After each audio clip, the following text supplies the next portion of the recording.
आज एक बहुत ही हॉट टॉपिक कवर कर रहा हूँ। ब्रेस्ट में गांठें, महिलाओं में जो स्तन होते हैं, ब्रेस्ट होते हैं, उनमें गांठों के बारे में। दोस्तों, एक ट्रू स्टोरी की कुछ मंथ पहले मेरे क्लिनिक पे एक पेशेंट आई थी।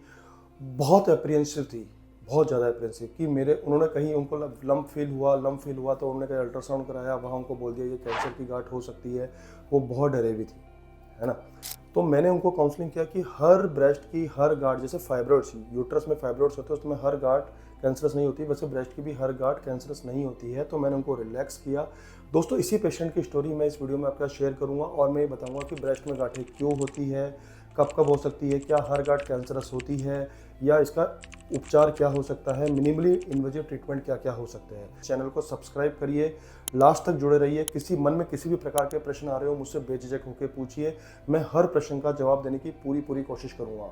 दोस्तों, सबसे पहले ये समझते हैं कि ब्रेस्ट में गांठें आखिर क्यों होती है। ब्रेस्ट में गांठों के बहुत सारे कारण हैं, जैसे थोड़ा सा इसके बारे में समझना बहुत ज़रूरी है।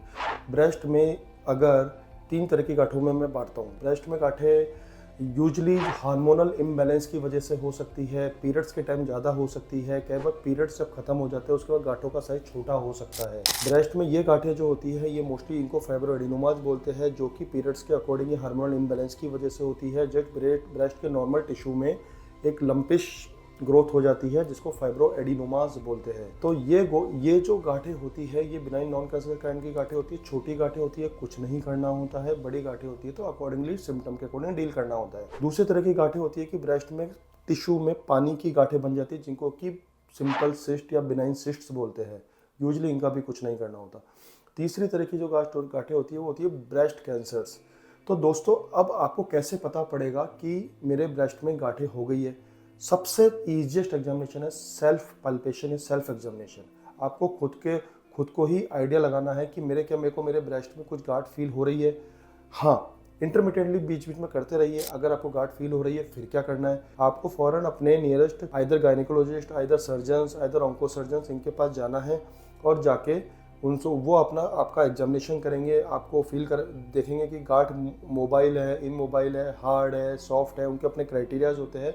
उसके बाद या तो वो आपकी ज़रूरत पड़ने पर आपकी अल्ट्रासाउंड कराएंगे, मेमोग्राफी कराएंगे, और उसमें देख के हम अपनी स्टेजिंग तय करेंगे कि आप 2 स्टेज है यानी कि बिल्कुल बिनाइन है, 4 स्टेज यानी कि कैंसर पे हाई डाउट है, 3 स्टेज में इंडिटर्मिनेट काइंड थिंग होती है कि हमें डाउट होता है कि किसी भी कैटेगरी में जंप कर सकते हैं।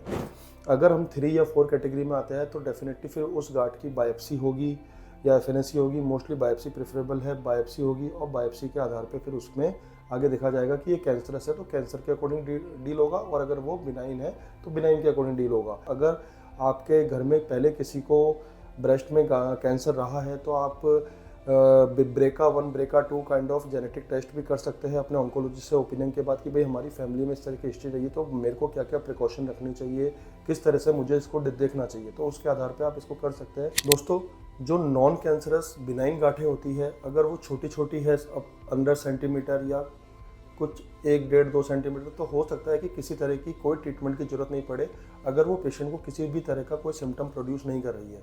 हाँ, ये जरूर है कि अगर पेशेंट को सिम्टम हैवीपन है, दर्द है या हमें, तो उसको आप निकलवा सकते हैं। उसको ट्रीटमेंट कराने के क्या क्या ऑप्शन है, या तो सर्जरी करा लीजिए, सर्जरी से उस गांठ को निकलवा लीजिए, या फिर आजकल बहुत ही एडवांस टेक्नोलॉजी आ गई है जो कि इंटरवेंशन रेडियोलॉजिस्ट करते हैं, वैक्यूम असिस्टेड बायोप्सी बोलते हैं।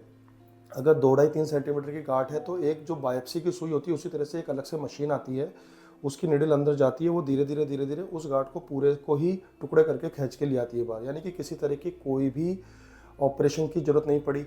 इसमें हम हीफू टेक्निक होती है, HIFU, high frequency ultrasound technique, इससे भी इसको डील कर सकते हैं। इसमें भी वेव से इस गांठ को बिल्कुल गला देते हैं।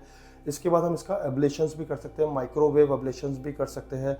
तो मिनिमली इन्वेजिव टेक्निक में हो गई हीफू टेक्निक, माइक्रोवेव एब्लेशन टेक्निक, इस तरह की टेक्निक से हम इसका ट्रीटमेंट किया जा सकता है। आजकल क्रायो एब्लेशंस एंड ऑल कुछ टेक्निक्स में नई टेक्निक है, ऑल्दो अभी इंडिया में बहुत फ्रिक्वेंटली नहीं हो रही है, लेकिन इस तरह की टेक्निक से उनको मिनिमली इन्वेजिव टेक्निक से डील किया जा सकता है। वेब काफ़ी पुरानी टेक्निक पर काफ़ी अच्छी टेक्निक है, बिल्कुल उसमें से ट्यूमर को निकाल लिया जाता है, और मतलब नॉन कैंसर जो ट्यूमर उसको निकाल लिया जाता है और उसको आगे से इस तरह से डील किया जाता है। कैंसरस गांठों में डेफिनेटली आपको सर्जिकल ओपिनियन या कीमोथेरेपी, रेडियोथेरेपी, व्हाटएवर जो भी एक सर्जन, एक ऑन्कोलॉजिस्ट जो आपको ओपिनियन दे रहा है उसको आपको फॉलो करना है और उसके आधार पे आगे बढ़ना है, क्योंकि इस टाइप के ट्रीटमेंट का उसमें किसी भी प्रकार का कोई रोल नहीं है। तो दोस्तों, जो मेरी रिलेटिव थी, एक पेशेंट भी थी वो मेरी, वो जो कि उनको जो उन्होंने अल्ट्रासाउंड कराया था उनके ब्रेस्ट में मल्टीपल सिस्ट थी, पानी की सिस्ट बन गई थी। तो उसमें से एक सिस्ट थोड़ी सी बड़ी हो गई थी, करीबन 4-4.5 सेंटीमीटर के आसपास की। तो वो काफ़ी घबरा गई थी, वो पैनिक हो गई थी कि मेरे मतलब, क्योंकि आजकल क्या हो गया है कि हर कोई है कि भाई मेरा वो मतलब रोने जैसी स्थिति कि बच्चे छोटे हैं, अभी कैसे होगा सर, कैंसर तो नहीं है ऐसा। मैंने उनको विश्वास दिलाया कि ऐसा कुछ नहीं है। मैंने उनकी पतली सी सुई डाली, उसने दो काम किए। एक तो मैंने उनका जो फ्लूइड था उसको सैंपल के लिए भेज दिया, और सेकंड उस पानी से पूरा खींच के उस गार्ड को एक बार तो बिल्कुल खाली कर दिया, ताकि उनके जो प्रेशर सिम्टम्स थे वो रिलीव हो गए। हमने उनको यही बोला कि अगर आगे गार्ड दोबारा से बनती है तो अपन इसको अगर इतनी बड़ी हो जाती है तो वापस से अपन को सर्जिकली भी रिमूव करा सकते हैं, क्योंकि ये पानी की गांठ है। तो दोस्तों, आपको ब्रेस्ट की गांठों को भी बिल्कुल अवॉइड नहीं करना है। और ब्रेस्ट की गांठों के बारे में और कोई भी जानकारी चाहिए, आपको किसी और टॉपिक पे वीडियो बनवाना है तो मुझे लिख के भेजिए, मैं उस टॉपिक पे भी डिटेल वीडियो बनाऊंगा। वीडियो को शेयर करिए, लाइक करिए, सब्सक्राइब करिए, बेल आइकॉन को क्लिक करिए, ताकि आपको अगले वीडियो का नोटिफिकेशन बिल्कुल टाइम से आता रहे।